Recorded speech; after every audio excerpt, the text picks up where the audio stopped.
நான் செய்யணும். இன்னக்கு அந்த தவ்வாபு ரஹீம், நீயே பாவத்தை மன்னிக்க கூடியவன், அந்த பாவ மன்னிப்பை ஏற்கக்கூடியவன் என்று இப்ராஹிம் நபி என்ன செய்யறாங்க, கோரிக்கையை வைக்கிறாங்க. பாவம் செய்யல, இருந்தாலும் பாவ மன்னிப்பு கேட்பாங்க.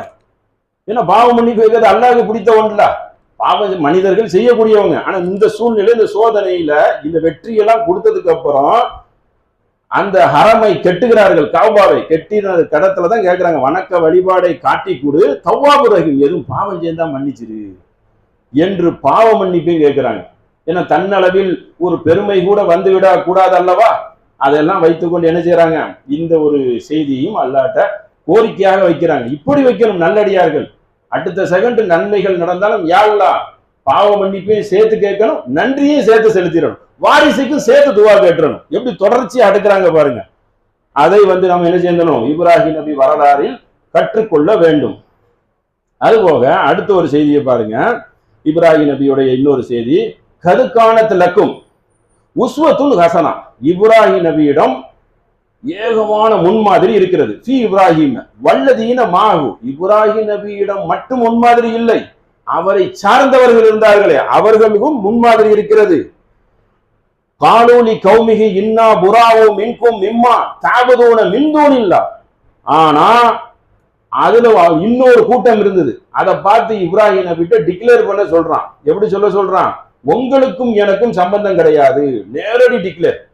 ஒருத்தவர் இணை வைப்பு கூட்டம், தந்தையர்கள் வணங்குறாங்களா, இப்ராஹிம் நபியுடைய தந்தையார், அந்த கூட்டம். இன்னொரு கூட்டம் அல்லாஹ்வுக்கு கட்டுப்பட்ட கூட்டம். அப்ப அல்லாஹ் நமக்கு கூறுறான், இப்ராஹிம் நபியிடையும் இப்ராஹிம் நபி இருந்த அன்றைய இந்த மக்களிடமும் நல்ல முன்மாதிரி இருக்கு, அதை நீங்கள் பின்பற்றி கொள்ளுங்கள்.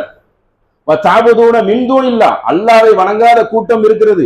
கஃபர்னா பிக்கும் வபதா பைனனா வபைனக்கும் அதாவத்து வல் பகாவு அபதா, முஸ்ரிக்கீனை பார்த்து சொல்றாங்க இப்ராஹிம் நபி, உங்களுக்கும் எங்களுக்கும் வழி வழியாக பகை உறுதியாகி விட்டது. நீங்க வேற நாங்க வேறதான், உங்க மார்க்க வேற எங்க மார்க்க வேறதான், குழப்பாத. இங்க நேரடியான பஞ்சாயத்து, பூசி மொழுவுறதெல்லாம் கிடையாது.